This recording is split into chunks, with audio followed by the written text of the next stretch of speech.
अगर वास्तव में अपराध खत्म करना है तो आपको वैदिक शिक्षा लागू करना पड़ेगा। सबसे पहले ये जो 16 संस्कार विधि है, महर्षि दयानंद ने लिखा है, इसको प्राइमरी के सिलेबस में लागू करिए। प्राइमरी के सिलेबस में विदेशी किताब बंद करिए, विदेशी लेखकों को बंद करिए, विदेशियों के बारे में पढ़ाना बंद करिए, विदेशी नाम हटाइए, विदेशी निशान हटाइए, विदेशी परंपरा हटाइए, उसका भारतीकरण करिए। 16 संस्कार पढ़ाइए प्राइमरी के सिलेबस में, जिससे टीचर को भी पता होगा, बच्चों को भी पता होगा, माता पिता होमवर्क कराएंगे उनको भी पता होगा। 16 संस्कार को जन जन पहुंचाना जरूरी है, महर्षि दयानंद की इस पुस्तक को। दूसरा, अगर आपको अपराध खत्म करना है, महर्षि दयानंद सरस्वती ने सत्यार्थ प्रकाश लिखा है, इसको प्राइमरी के सिलेबस में डालिए। सत्यार्थ प्रकाश पढ़ेगा बच्चा, उसका दिमाग ठीक होगा, मन शांत होगा।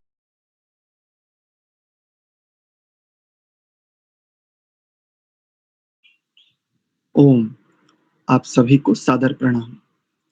आइए अपनी कक्षा का आरंभ करते हैं। परमपिता परमात्मा की महती अनुकंपा से हम सभी को एक उत्तम ग्रंथ पढ़ने का सौभाग्य प्राप्त हो रहा है। इस उत्तम ग्रंथ के अंतर्गत चेतना को चैतन्यता की ओर ले जाने के लिए जो सबसे प्रमुख आधार है, जो सबसे प्रमुख क्रिया है, जीवन की समस्त क्रियाएं जिस क्रिया को सिद्ध करने के लिए हैं, समस्त यज्ञ, समस्त श्रेष्ठ आचार जिस उद्देश्य को पूरा करने के लिए है, उसे कहते हैं ब्रह्म यज्ञ। और हम इसी ब्रह्म यज्ञ को जानने, सीखने, सीखे हुए पर और पुनर्विचार कर और उस पर आगे बढ़ने, नई दृष्टि के साथ उन्नति करने के लिए प्रयत्नशील है।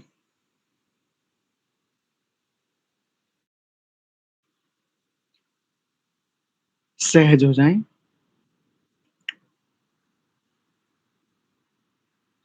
बाह्य और अभ्यंतर स्तर पर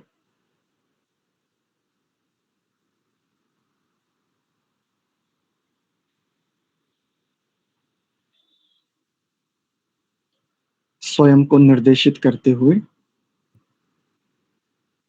मैं चेतन तत्व समस्त सूक्ष्म और स्थूल साधनों का संचालन करता, ये सभी मेरे अधीन है। मैं इन सब से अत्यंत पृथक, इन सब का स्वामी।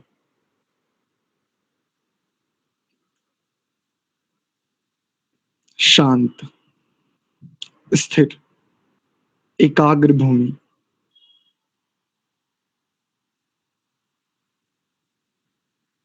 मंत्र पाठ करेंगे।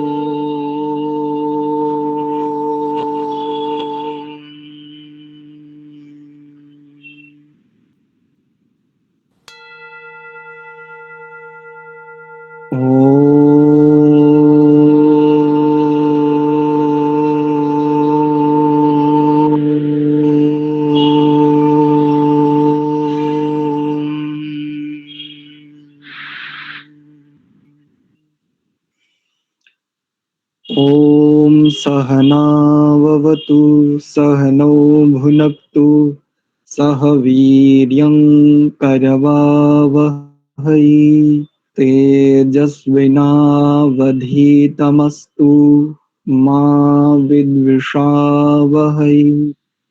ओम शांति शांति शांति। ओम, आप सभी का पुनश्च हार्दिक स्वागत एवं अभिनंदन। संस्कार विधि के अंतर्गत ब्रह्म यज्ञ को संध्या को जानने के लिए इस समय हम पंच महायज्ञ विधि के संदर्भों से इस ब्रह्म यज्ञ को जानने, सीखने, समझने का प्रयत्न करें। इससे पूर्व कक्षा में इंद्रिय स्पर्श पूर्वक मार्जन मंत्रों के कुछ संदर्भों पर हमने विचार किया था। आप में से किसी को स्मरण है हमने कहां तक विचार कर लिया था?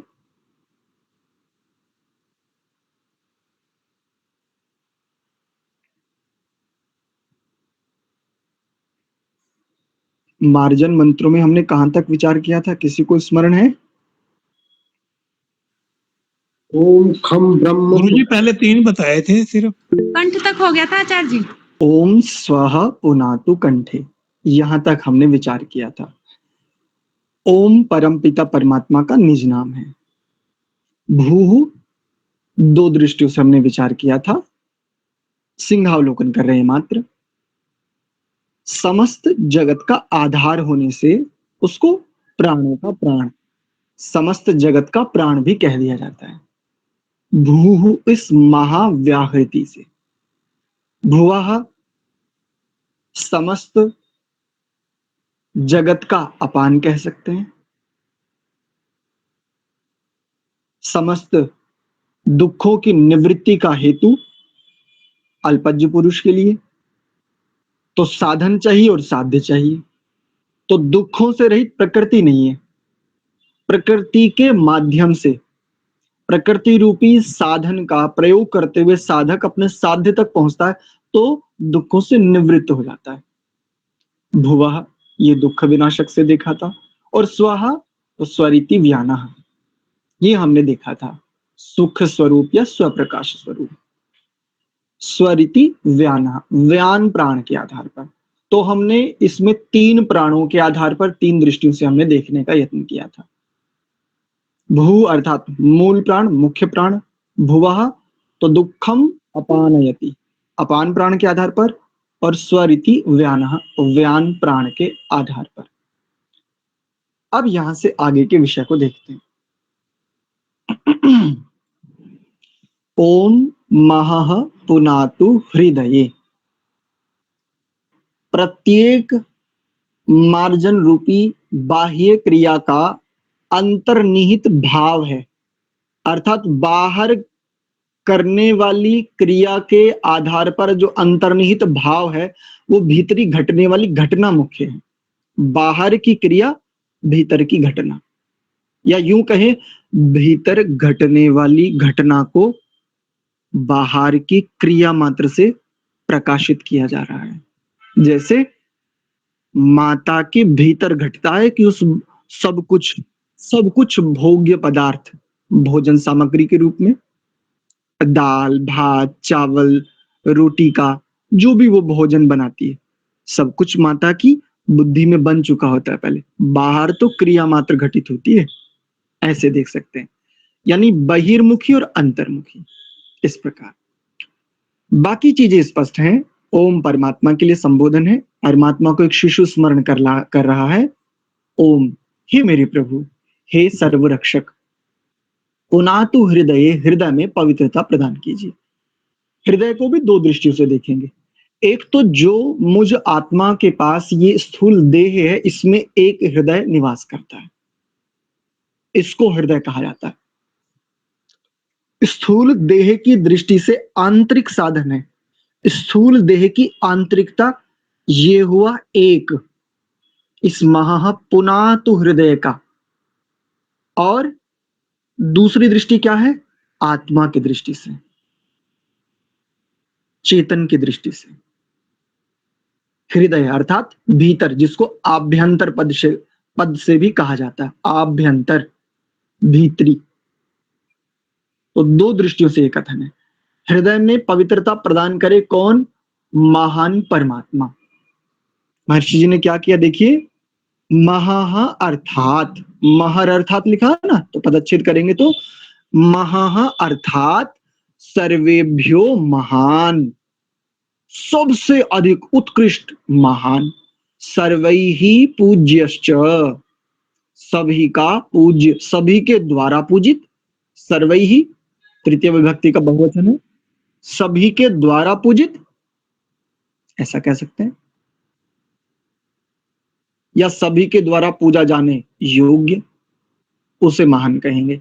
सभी के द्वारा किसी को भी सभी के द्वारा नहीं पूजा जा सकता। कैसे? जो ईश्वर को मानता है, उसके नियमों को जानता है, स्वीकार करता है, अर्थात नियमों को भी जानता है ईश्वर के इस प्रकृति के आधार पर, और ईश्वर को भी मानता है, क्योंकि नियम के पीछे कोई नियंता है इस थ्योरी के आधार पर। यह थ्योरी मुख्य रूप से वैदिक अनुगामियों के पास है। वेद के जो अनुगामी हैं उसमें एक मत आर्य समाज को भी स्वीकार किया जाता है, और अन्य भी कई सारे ऐसे मत हैं जो इस रूप में स्वीकार करते हैं। और एक दूसरा भी है जो वैज्ञानिक बुद्धि से देखता है, जो अनुसंधानात्मक बाह्य अनुसंधानात्मक दृष्टि से देखता है, जिसको आजकल की भाषा में वैज्ञानिक अनुसंधान कहते हैं, साइंटिफिक रिसर्च शायद कुछ ऐसा शब्द कहते हैं। उसके आधार पर ये भी नियमों, ईश्वरीय नियमों को ये भी मानता है, भले ईश्वर को ना माने। वर्तमान में से बहुत सारे हैं ना वैज्ञानिक बुद्धि के, बहुत ऊंची बुद्धि के।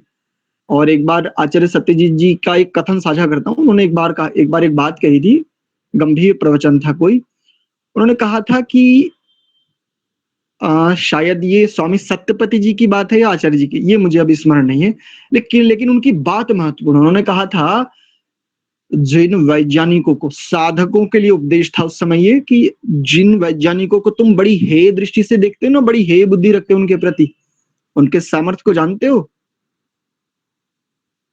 जो वैज्ञानिक अनुसंधान में लगा हुआ है, जिसको आप बिल्कुल हे कोटि में रखते हो, जितना सामर्थ्य उसके पास है ना, अगर उस सामर्थ्य का 2% भी वो इधर लगा दे ना, आपसे तीव्र उन्नति कर सकता है।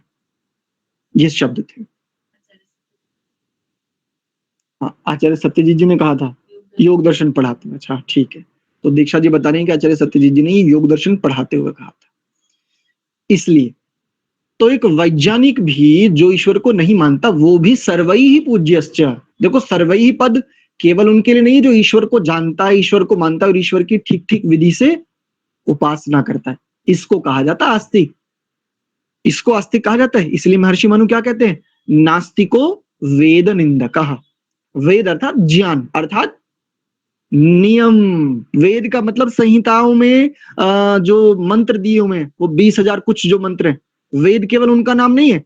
वेद मतलब नियम, अनुशासन। 2 प्रकार से परमात्मा के नियम को जाना जाता है, अनुशासन को जाना जाता है। किससे? शब्द वृत्ति से, जिसको ब्रह्म भी कहा जाता है। शब्द ब्रह्म वेद, और प्रकृति रूपी ये जो नियम है, ये जो अनुशासन है, इससे। तो इसलिए ये जो सर्वैः पद है, ये इस रूप में बड़ी गंभीरता को लिए हुए, ईश्वर के प्रति, ईश्वर के नियमों को जानने वाला, यानी एक परिभाषा दी जाती है कि ईश्वर को ठीक ठीक जानने वाला, ठीक प्रकार से मानने वाला, और उसकी ठीक ठीक विधि से उपासना करने वाला है आस्तिक, और इसका विपरीत नास्तिक। तो नास्तिक के लिए भी जो पूज्य है, सर्वैः पद ये कह रहा है। किस आधार पर? वो मैंने आपके साथ साझा कर लिया। ये बात हम सबको स्पष्ट है।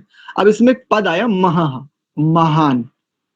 महान क्यों? कि वो सभी के द्वारा पूज्य। बस यही मेरा आंतरिक आचरण हो जावे। तज्जपस तदर्थ भावनम। जब मैं कह रहा हूं ओम, हे सर्वरक्षक परमात्मा, हे ओम संजक परमात्मा, हे ओंकारेश्वर, आप महान हो, सर्वैः पूज्यश्च, सभी के पूज्य हो। बस मुझ शिशु को उसने जो सामर्थ्य दिया है ना, उस सामर्थ्य के आधार पर मैं भी पूज्य हो जाऊं, मैं भी महान हो जाऊं। कैसे? तो आपके मन में एक प्रश्न आना चाहिए। 2 बातें यहां पर साझा करता हूं। मैं शिशु क्यों कहता हूं, साधक शिशु क्यों कहता हूं? तो पीछे हमने एक मंत्र देखा था। आज मेरे बहुत प्रिय विद्वान हैं पंडित चमुपति हमने, इनका ग्रंथ मैं बड़ी श्रद्धा से पढ़ता हूं, कि वैसे कई हैं, उसमें स्वामी ब्रह्मानंद जी भी हैं, स्वामी ब्रह्म मुनि जी भी हैं, कई विद्वान हैं, लेकिन पंडित चमुपति जी के प्रति पता नहीं क्यों मुझे एक अनुराग विशेष है।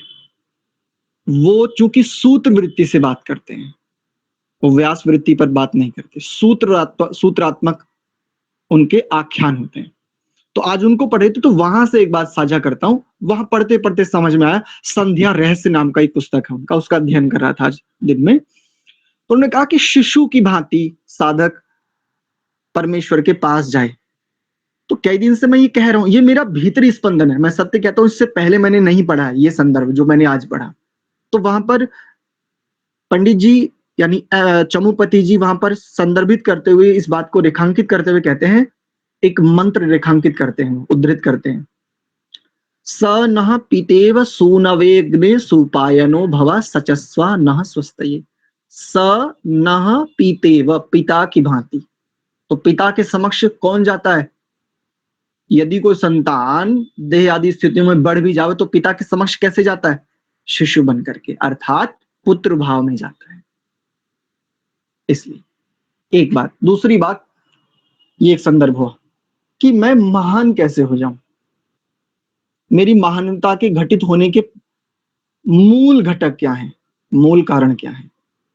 ये जो भी कुछ आंतरिक दृष्टि से और बाह्य दृष्टि से जो भी कुछ दृश्य अदृश्य भौतिक अबौधिक अभौतिक चर अचर जो भी कुछ पदार्थ विद्यमान है, प्राप्त हैं, इन सब का स्वामित्व मुझे दिया गया है, इन सब का नियामक मुझे बनाया गया है, इन सब का मैं उत्पत्ति करता नहीं हूं, इन पर मेरा नित्य और एक समान आधिपत्य नहीं है, यहां पर पराधीनता है। कुछ भी मतलब कुछ भी, सूक्ष्म स्तर पर देखें चाहे स्थूल स्तर पर देखें, बस ये बात जैसे जैसे साधक जानता जाता है तो बस एक बात कहता जाता है, ये देह इदं न मम। तो किसका है? तो प्रभु के समक्ष, मानो पिता के समक्ष शिशु कह रहा है, प्रभु ये जो देह आपने दिया ना, मैं आपकी प्रतिकृति ही हूं।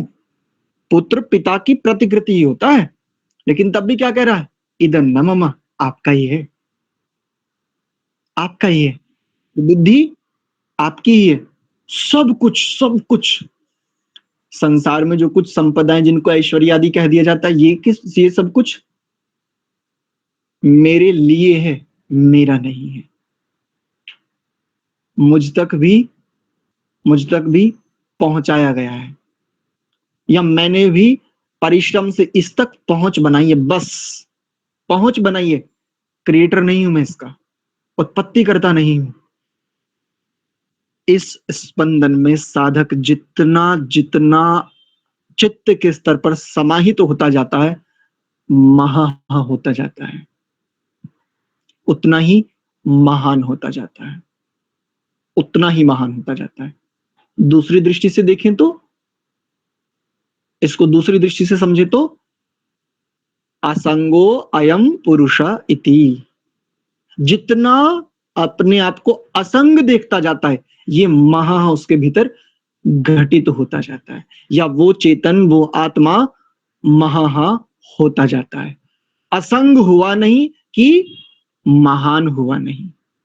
जब भी संग है, संग दोष है, संग बहुत बड़ा दोष है। जब मैं संग करता हूं किसी भी पदार्थ का, चाहे जो अत्यंत सामीप्य है, समीपस्थ पदार्थ हो चाहे दूरस्थ हो, समीपस्थ पदार्थों में सबसे पहले मेरे पास ये देह आता है, स्थूल और सूक्ष्म। जब इनका संग करता हूं तब बाधाएं खड़ी होती है, तब प्रतिकूलताओं को अनुभव करता हूं, असंग हो जाऊं अपने स्तर पर, यानी इन पदार्थों के स्तर पर। और दूरस्थ पदार्थ जैसे मेरी पत्नी, मेरी पुत्री, मेरा पुत्र, मेरा पिता, मेरा दादा, धन संपदा, ये सब कुछ जो भी कुछ है, बस। आचार्य प्रद्युम्न जी कभी एक बात कहा करते थे, बड़ी बढ़िया लगती मुझे आचार्य जी की बात। वो कहते थे, संबंधों की स्वीकार्यता ही तुम्हारे दुख का सबसे बड़ा कारण है, हे साधक। संबंधों की स्वीकार्यता, संबंध सम्यक प्रकार से बंधन भौतिक स्तर पर, लेकिन यही संबंध जब असंग होकर के, इसी संबंध को जब असंग स्तर पर सिद्ध कर लेता है साधक, तब यही बंधन उसके सृजन का कारण बन जाता है। और यही संबंध जब संग होकर के स्वीकार करते हुए उसके साथ उनमें फंसते हुए आसक्ति के साथ स्वीकार करता है, तभी यह बंधन इसके लिए अत्यंत दुखदायी होता जाता है और महाहास्य स्थिति इसकी निम्न निम्न अत्यंत निम्न होती जाती है। तो महाहास्य हमने ये आचरण लेना है। जो कुछ है मेरे पास मुझे उपलब्ध है, यह मुझे उपलब्ध है, मेरा नहीं है।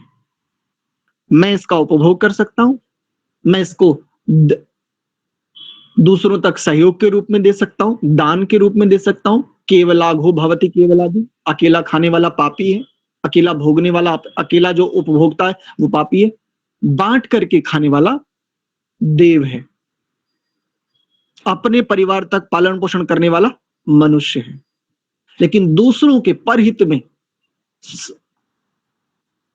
परोपकाराय सताम विभूतया, इस दृष्टि से जो उपलब्ध पदार्थों को सभी के साथ, सभी की उन्नति के लिए जो दान अर्थ में दूसरों के साथ साझा करता है, वो देव हो जाता है। और एक और उपभोक्ता है, ना वो भोग करता है ना वो दान करता है, वो उपलब्ध पदार्थों को संग्रहित करते हुए उसका नाश करता है। इतना उसके भीतर संग्रह दोष आ जाता है, इतना संग्रह दोष आ जाता है कि वो ना तो भोग कर पाता है और ना ही दान कर पाता है, नाश को प्राप्त होता है, स्वयं भी और वह पदार्थ भी। ये है महाहा के पीछे की एक आंतरिक स्थिति। आगे क्या है? ओम जनः पुनातु नाभ्याम। ओम शब्द हमें स्पष्ट है, परमात्मा के लिए संबोधन है। एक शिशु अपने प्रभु को कह रहा है जनः, हे सभी के जनक।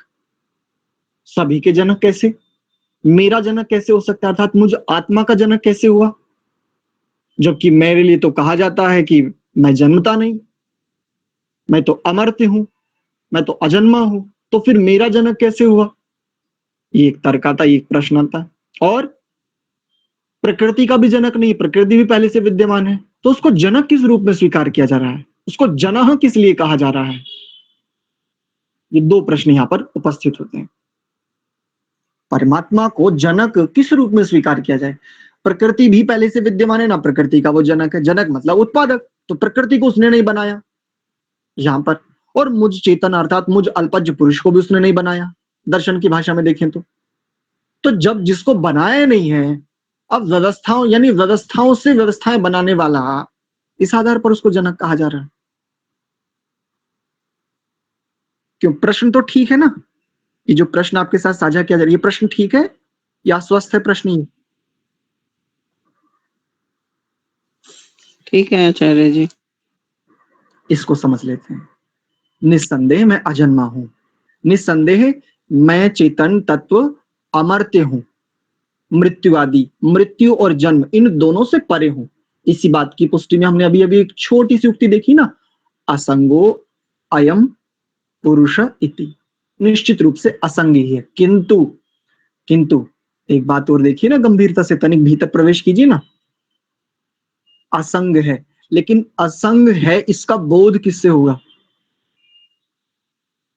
असंग है, मैं चेतन तत्व असंग हूं, मुझे ये बोध किसके माध्यम से होगा? माध्यम तो चाहिए ना। यदि मुझे ये बोध बिना माध्यम के हो जाए, बिना आलंबन से हो जाए, निरालंबन अगर मुझे ये बोध हो जाए, तो फिर कोई समस्या नहीं, फिर ये प्रश्न बिल्कुल, इसका कोई समाधान नहीं है।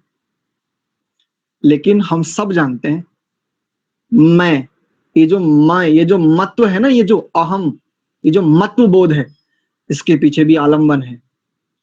उस आलंबन को अंतःकरण कहा जाता है, अंतःकरण का एक साधन अंतःकरण कहा जाता है। अंतःकरण चतुष्टय में एक अहंकार नामक महातत्व के बाद जो एक पदार्थ बनता है, इस आधार पर, अर्थात मुझ चेतन को मैं हूं ये बोध कराने के लिए भी परमात्मा की कृपा रूपी आलंबन चाहिए। वो चाहिए अहंकार रूपी सूक्ष्म, सूक्ष्म देह इसको कह सकते हो, बुद्धि अहंकार है ना, चार है ना अंतःकरण चतुष्टय में, मन, बुद्धि, चित्त और अहंकार। ये ठीक है, ये नहीं है, करूं ना करूं, अच्छा है बुरा है, मन चाहिए ही चाहिए, बिना मन के संपादन हो ही नहीं सकता। निश्चय के लिए बुद्धि चाहिए ही चाहिए। किधर जाना है, अच्छे की ओर जाना है या बुरे की ओर जाना है? बिल्कुल चाहिए। चित्त, बिल्कुल, आशय चाहिए ही चाहिए, चाहे कर्म का हो, चाहे संस्कार का हो, चाहे स्मृति का हो। आशय है ना चित्त, तो आशय चाहिए ही चाहिए। इस आधार पर तो चेतन तत्व की दृष्टि से जनः परमात्मा और प्रकृति है, निश्चित है। ऐसे समझो जैसे धुआं, अभ्युपगम सिद्धांत से समझ लेते हैं। प्रकृति को यूं मान लो जैसे जैसे मान लीजिए कुछ पदार्थ हैं, उसका हमने अग्निहोत्र किया और वो परिवर्तित हो गया सूक्ष्म स्थिति में, उसको हम थोड़ी देर के लिए धुआं मान लेते हैं, धुआं। तो प्रकृति को बस ऐसे ही समझो जैसे धुआं। अब धुएं से कितना कार्य हो सकता है, जिसको अव्यक्त कहा जाता है। अव्यक्त मतलब प्रकृति, तो प्रकृति बिल्कुल ऐसे मान लेते हैं अभ्युपगम से थोड़ी देर के लिए जैसे धुआं। धुएं से कितना कार्य सिद्ध हो सकता है? कुछ भी नहीं हो सकता। जल तो चाहिए ना, जिस रूप में जल प्राप्त है। भूमि तो चाहिए ना आश्रय के लिए, जीव को कम से कम सबसे पहले आश्रय तो चाहिए ना, उसके बाद आश्रय के बाद भोजन आदि, वहां पर जल, यानी सबसे पहले आश्रय चाहिए। अगर धुआं धुआं ही है, केवल प्रकृति है, तो जीव को आश्रय ही नहीं मिलेगा, जिसको आधार कहते हैं, और वो है पृथ्वी। इस दृष्टि से तो प्रकृति से, प्रकृति रूपी धुएं से, प्रकृति रूपी अव्यक्त से, या अव्यक्त रूपी प्रकृति, बात एक ही, इससे जो कार्य पदार्थ बनाए हैं प्रभु ने, इस दृष्टि से उसको जनः कहा है। और वेद में एक मंत्र आता है कि परमात्मा ने ईक्षण किया, सीधी बात बता रहा हूं बस, परमात्मा ने ईक्षण किया और कहा मैं बहु प्रजाओं वाला हो जाऊं, मैं बढ़ जाऊं, मैं अपने आप को बढ़ा हुआ देखूं। किस रूप में? इस प्रजा के रूप में। प्रजा अर्थात यही जीव, ये जो आत्मा, ये जो चेतन है, इनके रूप में। अब ये कैसे बढ़ेगा? तो दो प्रकार से बढ़ेगा। जीव को साधन दे करके, स्थूल और सूक्ष्म आदि, और इस साधन का आश्रय दे करके, क्योंकि साधन के संचालन के लिए भी तो आश्रय चाहिए। तो चैतन्य की दृष्टि, चेतन जीव की दृष्टि से, आत्मा की दृष्टि से, अल्पज्ञ पुरुष की दृष्टि से स्थूल और सूक्ष्म देह, और इस सूक्ष्म और स्थूल देह का जो आश्रय है, जो आलंबन है, जो आधार है, वो जिसको आप पंचभूत भी कह देते हैं, क्योंकि संचालन तो इसी के माध्यम से होगा। ये है जन है। बस मैं आत्मा भी जन हो जाऊं, इसके दो आधार हैं। एक संतानोत्पत्ति के द्वारा, जो गृहस्थ धर्म है, गृहस्थ धर्म में मैं बहु प्रजाओं वाला हो जाऊं, बहु प्रजा श्यामा, बहु प्रजाओं वाला हो जाऊं गृहस्थ धर्म के आधार पर। और सन्यासी से बड़ा बहु प्रजा वाला कोई नहीं हो सकता। एक पिता की 100 संतानें हो सकती हैं। ऐसा इतिहास मिलता है कि कौरव 100 भाई थे, यद्यपि वो एक क्लोन सिस्टम था, जिसको वर्तमान में विज्ञान ने भी आज ये सिद्ध किया है। ठीक है, तो अभी तक हमारे पास जो इतिहास विद्यमान उसमें 100 पुत्र, बस ये सबसे अधिक संख्या है कि किसी के 100 पुत्र हैं, बस। लेकिन सन्यासी अगर देखें, बहुत समीप आ जाते हैं, बहुत ही समीप। आचार्य शंकर सन्यासी थे ना। अच्छा, कितने मानस पुत्र हैं? अच्छा, उनके कितने आत्मीय पुत्र हैं? देखो आचार्य शंकर का मत, और आचार्य शंकर के मत की प्रशंसा करते हुए महर्षि दयानंद जी देखिए। अच्छा, महर्षि दयानंद जी के कितने आत्मीय पुत्र हैं? हो गए हैं या होने का प्रयत्न करें, अलग बात है। भाई शिशु जन्मा है, जन्मते ही तो उसकी योग्यता नहीं आ जाती। कोई अभी जन्मा है, कोई 2 वर्ष का हो गया, कोई 5 वर्ष का हो गया, कोई किसकी आयु 20 वर्ष हो गया, लेकिन उसका बोध 2 वर्ष के बालक जैसे ही। तो सभी प्रकार के हैं, जिसको आर्य समाजी भी कह दिया जाता है।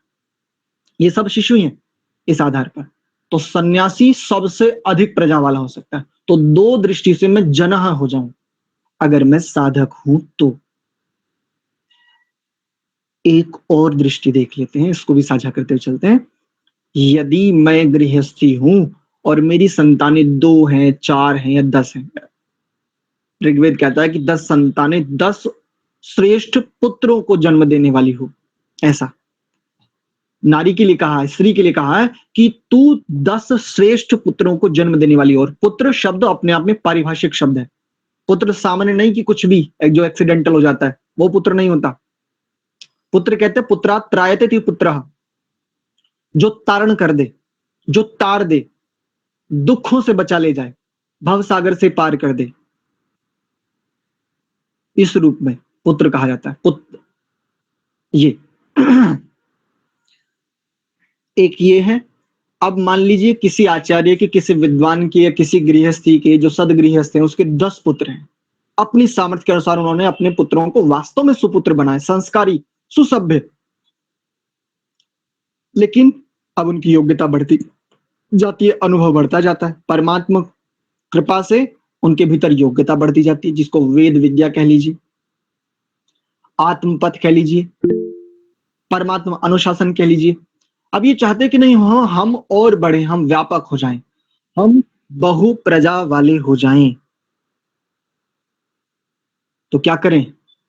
सर्वेषामेव दानानाम ब्रह्मदानम विशिष्यते, ब्रह्म दान करना शुरू कर दें। इसके 2 आधार हैं, आचरण पूर्वक सर्वप्रथम और आचरण पूर्वक कथन से, वाणी आदि के आधार पर लेखन से। मैं जनः हो जाता हूं। जनः पुनातु नाभ्याम, नाभि में पवित्रता हो। गृहस्थ यदि बहु प्रजा वाला होना चाहता है, संतानोत्पत्ति, तब भी नाभि में स्थित शक्तियों को इतना बृहद करना होगा जिससे वो जनः हो सके। वर्तमान में ये जो बहुत सारी कुत्सित इनको तो परंपरा कहते हुए ला जाती है। आजकल कहा जाता है कि यदि हस्तमैथुन नहीं करोगे तो फट जाओगे। मैंने तो अभी तक नहीं देखा कि कोई जो साधु है, कोई सन्यासी है, ब्रह्मचारी पढ़ने वाले जो नैष्ठिक है वो फट गए हों। आजकल की पढ़ा ये जो ट्रेंड है बहुत सारा यही बताया जाता है, अगर तूने रोक लिया तो फट जाएगा, सीधी ये बात है। मैंने नहीं देखा कि कोई फटाया अभी तक, कोई भी नहीं फटा। और इस प्रकार की कुचेष्टाओं में फंसने के बाद वो जो फिर ना इधर के रहते ना उधर के रहते, उनको जरूर फटते देखा है, ये भी बात स्पष्ट है।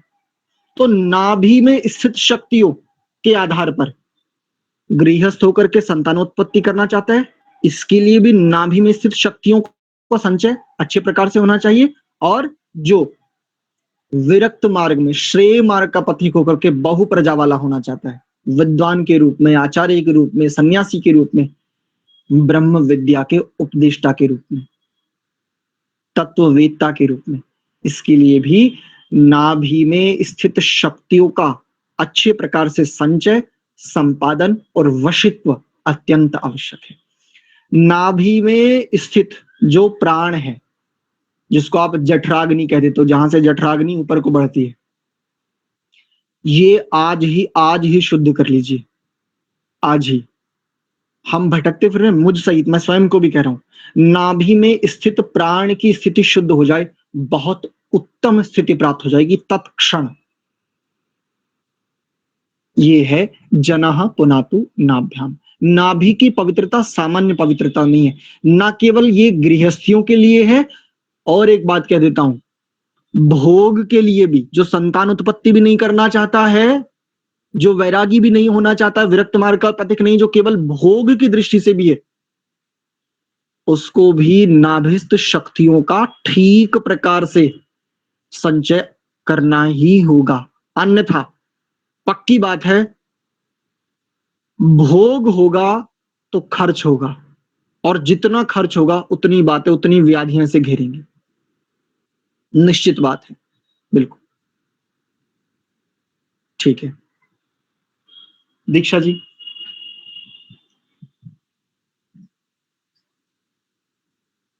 ओम, आप सभी को प्रणाम।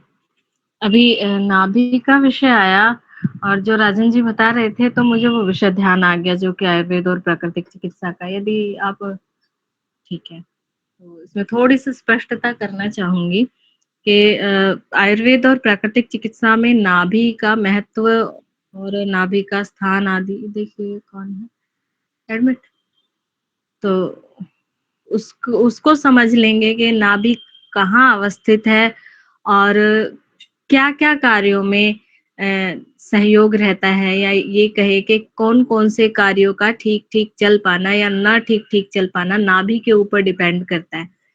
तो नाभि जो हमारा स्थित होता है, यानी जहाँ पे नाभि है, बाह्य संरचना के आधार पर भी और भीतर भी, ये नाभि नाम का जो इसको अंग कह लीजिए, ये जहाँ स्थित है, ये चारों तरफ, इस नाभि के चारों तरफ बहुत अधिक महत्वपूर्ण अंग है हमारे, जिसमें आमाशय है, जिसमें छोटी बड़ी आंतें हैं, जिसमें हमारा किडनी है, जिसमें हमारा लीवर है, जिसमें पुरुषों का जो उनके यानी उनके स्पर्म वगैरह को क्रिएट करने वाला और उनको संरक्षित सुरक्षित करने वाला जो अंग है वो भी उसके नीचे की तरफ है।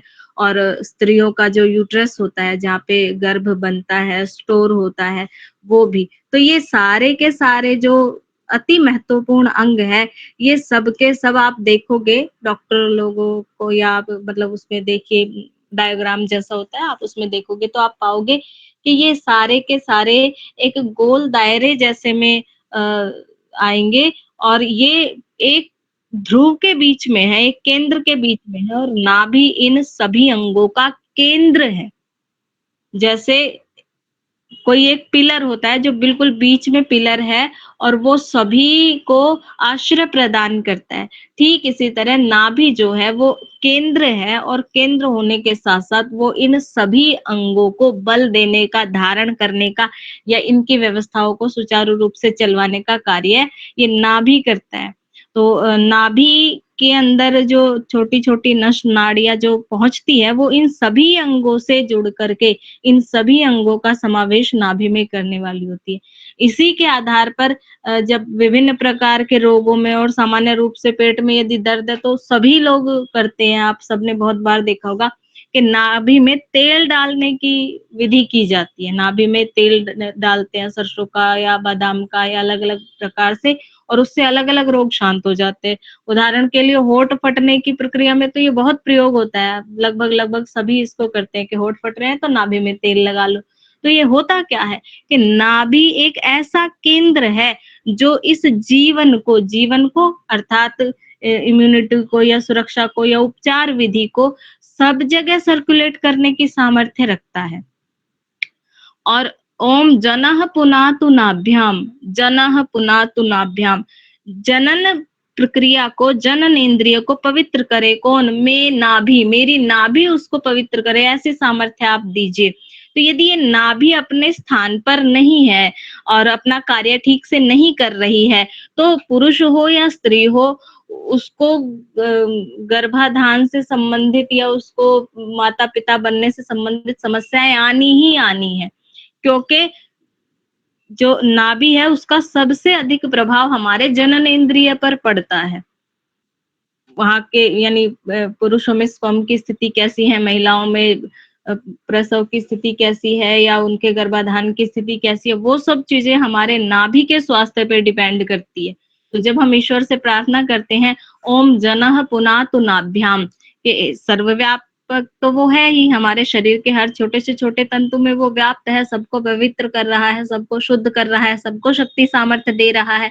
तो वही परमात्मा मेरे इस देह के भीतर के जनन और देह के बाहर के जनन, यानी मेरे स्वास्थ्य के लिए जो पॉजिटिव चीजें हैं, जो पॉजिटिव कीट हैं, छोटे छोटे जीव हैं, या जो भी स्थितियां हैं, उनको उत्पन्न करे नाभि के माध्यम से, उनको उत्पन्न करने में पवित्रता प्रदान करे, उनमें सामर्थ्य प्रदान करे, और ठीक इसी तरह से हमारी प्रजनन क्रियाओं, प्रजनन क्षमताओं में भी वृद्धि करे। कैसे करे?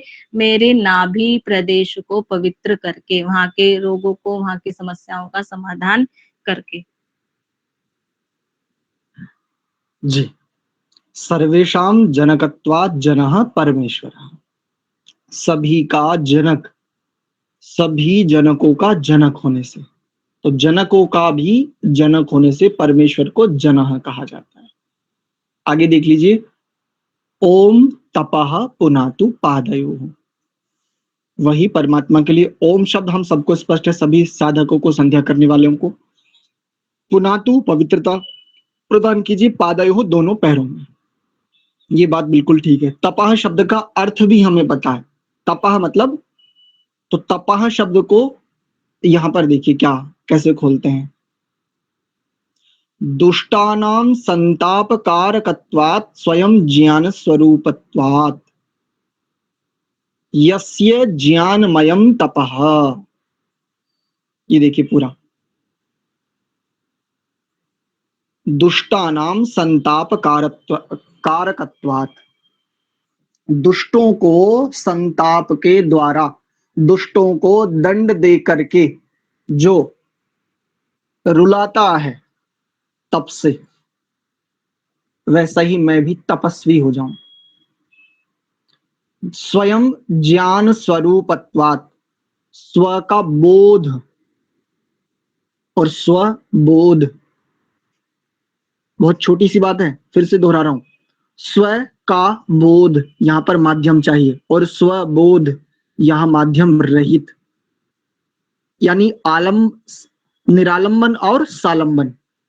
जब सालंबन है वहां पर भी बोध के लिए माध्यम चाहिए, और जब निरालंबन है वहां माध्यम हट गए हैं बिना माध्यम के।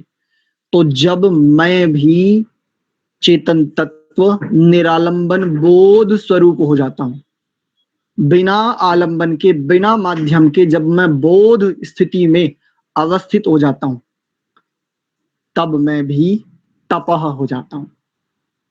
यस्य ज्ञानमयम तपः, जो ज्ञानमय ही है, इसलिए उसे क्या कहा? तपः। मुंडकोपनिषद का वचन है। इति वचनस्य प्रामाण्यात् तपः, तप ईश्वर, ईश्वरः, ऐसा। इस वचन से, इस प्रमाण से ईश्वर को तपः कहा जाता है। ओम सत्यम पुनातु पुनः शिरसि, पुनः शिरसि ऐसा भी उच्चारण होता है, और पुनः शिरसि ये उच्चारण भी, दोनों ठीक है। उलझिए मत, कभी भी किसी से भेंट हो ऐसा उच्चारण मिल जाए ना, दोनों ही एक दूसरे के उच्चारण को स्वीकार कर ले। व्याकरण में विकल्प को भी स्वीकार किया जाता है। पुनः शिरसि ये भी ठीक है, और पुनः शिरसि ये भी ठीक है। चक्षुष चक्षुः ये भी ठीक है, और चक्षुः चक्षुः ये भी ठीक है। विकल्प से दोनों को स्वीकार किया जाता है। तपह समझ में आ गया। आचरण भी देख लेते हैं, बिल्कुल मैं भी ऐसा हो जाऊं। एक स्थूल दृष्टि से और विचार कर लेते हैं। तपह पादयो, तपह शब्द को पादयों के साथ जोड़ा, पैरों के साथ जोड़ा। पैर मेरे जीवन का संचालन है। इस जीवन में, इस मानव देह में, ये जो मेरा जीवन वर्तमान में मुझे उपलब्ध है, इसमें संचालन मेरा किसके माध्यम से होता है? पैरों के माध्यम से। इस जीवन के संचालन में बड़ी महत्वपूर्ण भूमिका है पादयोः, पैर। तपह जो विषय है उसको पादयों के साथ जोड़ा गया है। आचरण क्या होना चाहिए? मेरे पैरों की पहुंच ऐसी हो, मैं अपने पैरों से ऐसा गतिमान रहूं, यदि मैं स्वयं भी अपने अनुशासन से विरुद्ध जाऊं तो स्वयं के लिए भी तपह स्वरूप हो जाऊं, रुद्र हो जाऊं, प्रलयंकारी शिव हो जाऊं, तांडवकारी शंकर हो जाऊं। और यदि कोई पर है, यानी कोई दूसरा अन्य है, उसके लिए भी मेरे पैरों में वो गति रहे कि उसकी मति को ठीक कर सकूं। पुनातु पादयोः ओम तपः। आशा करता हूं स्पष्ट हो गया होगा। आगे देखिए, ओम सत्यम पुनातु पुनः शिरसि अथवा पुनः शिरसि। ओम परमात्मा के लिए कहा, सर्वरक्षक परमात्मा प्रभु आप सत्य स्वरूप हैं। पुनातु पवित्रता प्रदान कीजिए, पुनः शिरसि फिर से सिर में, फिर से सिर में। तो देखो यहां पर इसको खोलते हुए ये क्या कहते हैं, इन्हीं की भाषा से पढ़ते हैं पहले।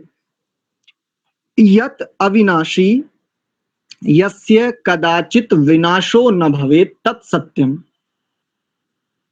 यद अविनाशी यस्य कदाचित विनाशो न भवेत् तत्सत्यम, जो अविनाशी है और जिसका कदाचित कभी भी विनाशो न भवेत, विनाश नहीं होगा, हो ही नहीं सकता, किया ही नहीं जा सकता, तत्सत्यम, वह सत्य है। अब यदि सिर की बात करें तो सिर का तो विनाश होता है, ये जन्मता है, ये मरता है, ये प्रकट होता है, ये अप्रकट होता है, ये व्यक्त होता है फिर से अव्यक्त हो जाता है, ये पहले अव्यक्त था फिर व्यक्त हुआ फिर अव्यक्त हो जाएगा। स्थूल सिर की बात करें, जिस सिर के लिए यहां संकेत है, लेकिन सिर से यहां पर क्या लेना है? शीर्ष, शीर्ष अर्थात उच्चता, अर्थात ज्ञान, अर्थात बुद्धि तत्व। बुद्धि तत्व का, बुद्धि नामक जो एक पदार्थ है वो भी विनाश को प्राप्त हो जाएगा, लेकिन बुद्धि एक प्रकार से साधन है, बुद्धि के माध्यम से जो है ज्ञान, जिसके लिए ऊपर ही कहा था यस्य ज्ञानमयम, जब मैं भी ज्ञानमय हो जाता हूं, ज्ञानमय होने के लिए मुझे बुद्धि तो चाहिए, ज्ञान अविनाशी है। अब दो बातें यहां पर चलती हैं, आत्मा और ज्ञान, परमात्मा और परमात्मा का ज्ञान। जैसे परमात्मा एक अलग वस्तु है और ज्ञान अलग वस्तु है, ये आकलन बिल्कुल ऐसे करते हैं हम जैसे हम स्वयं इस मानव देह में है, क्योंकि हमने अपने ज्ञान का आधार किसको बना रखा है? बुद्धि, बुद्धि ही है, इसमें कोई संदेह भी नहीं है। मुझे साधन चाहिए, साधन के बिना मेरा ज्ञान ज्ञान नहीं है, और साधन दो प्रकार से, बुद्धि के स्तर पर चाहिए या समाधि के स्तर पर चाहिए, साधन जरूर चाहिए। अगर मैं सदेह हूं तो, और विदेह हूं तो, अब निरालंबन स्थिति के आधार पर मैं ज्ञानमय हूं, तब भी मुझे आलंबन चाहिए। यहां पर निरालंबन हुआ, लेकिन परमात्मा रूपी आलंबन चाहिए, तब वहां पर भी तो परमात्मा की सन्निकर्षता है ना, इस आधार पर। तो यस्य यद अविनाशी यस्य कदाचित विनाशो न भवे तत्सत्यम, सत्य स्वरूप, मैं शीर्ष में स्थित हो जाऊं, मैं शीर्ष में उच्च उच्च उच्च और ऊंचा ही उठने का नित्य ही प्रयत्न करता रहूं, अन्यों को ऊंचा उठाता रहूं, स्वयं ऊंचा उठता रहूं। और ये कैसे होगा? ऊर्ध्वगामी होते हुए। जो जनः कहा था वह शक्तियां जब गमन करेंगी, ऊर्ध्व गमन जैसी हो जाएगा, तब मैं क्या हो जाऊंगा? सत्यम। ये जो सत्यम कहना तब सिद्ध हो जाएगा। पुनः शिरसि, फिर से सिर में पवित्रता का ये आशय है। ऊपर भू प्राण के माध्यम से सिर की पवित्रता को कहा था, धनंजय नामक प्राण, ये और आगे भी बहुत कई सारी अभी चर्चाएं आएंगी उसमें। व्यान को भी हमने देखा था, वहां पर उस दृष्टि से, और यहां पर सत्यम जो ये पद है, ये इस दृष्टि से ऊर्ध्व गमन करता जब मैं हो जाता हूं, ऊर्ध्व स्थिति हो जाती है, नाभि में स्थित शक्तियों का, समस्त शक्तियों का केंद्र है नाभि, और जब नाभि में स्थित शक्तियां भी ऊर्ध्वगामी होने लगती हैं, तब तत्सत्यमस्ति, ये स्थिति घटित होती है। और अंत में कहा ओम खम ब्रह्म पुनातु सर्वत्र, ब्रह्म व्यापकम इति बोध्यम। ब्रह्म क्यों कहा? व्यापक होने के कारण, व्यापकत्वात् ब्रह्म, सर्वेभ्यो बृहत्वाद ब्रह्म, ब्रह्म। और खम को भी इसी प्रकार से एक निरुक्ति करते हैं वहां पर, खम और ब्रह्म, व्यापकत्वात् खम सर्वेभ्यो बृहत्वाद ब्रह्म, ऐसी निरुक्ति करते हैं। वो पहले आगे पीछे हो गया। सबसे बड़ा होने से खम कहा जा रहा है, और सर्वत्र व्यापक होने से ब्रह्म कहा जा रहा है। खम ब्रह्म पुनातु सर्वत्र, वह सबसे बृहद और ब्रह्म सर्वत्र व्यापक, परमात्मा पुनातु सर्वत्र, पवित्रता प्रदान करे सर्वत्र।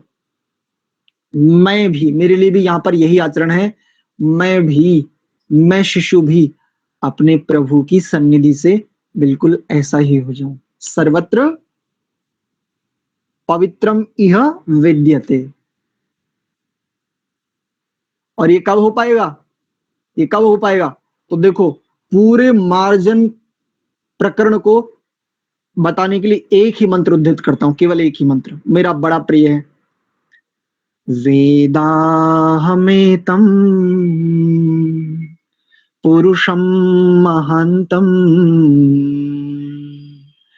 आदित्यवर्णं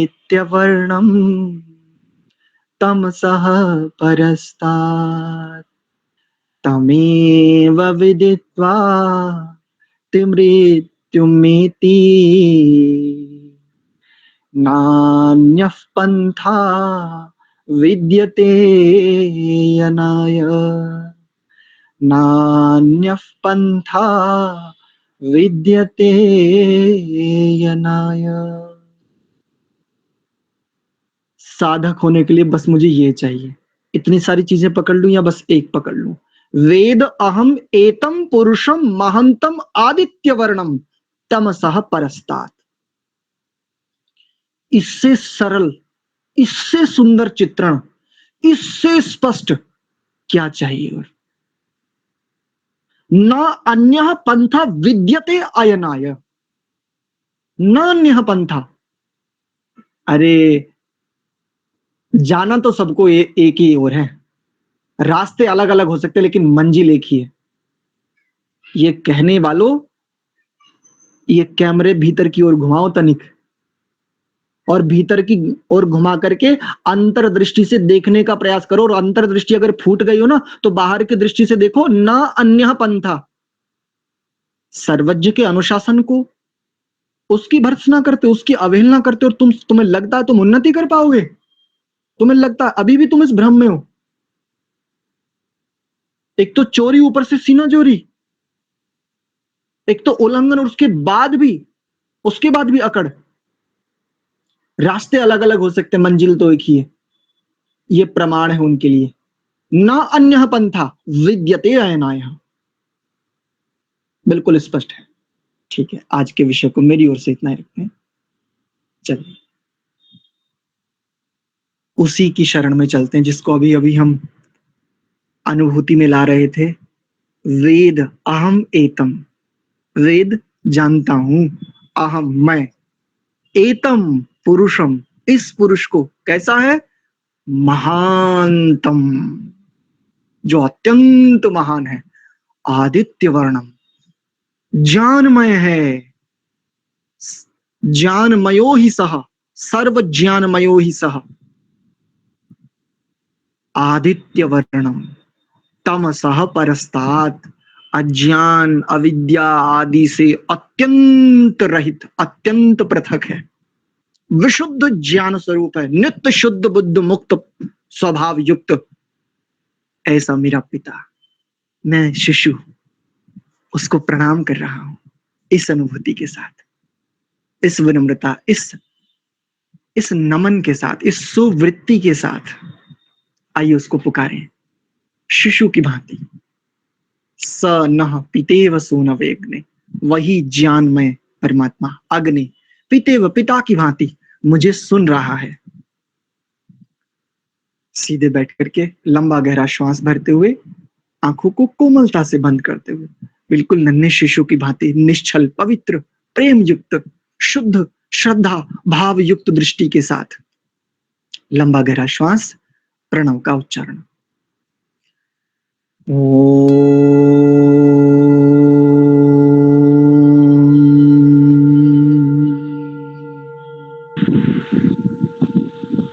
शांत शांत शांति।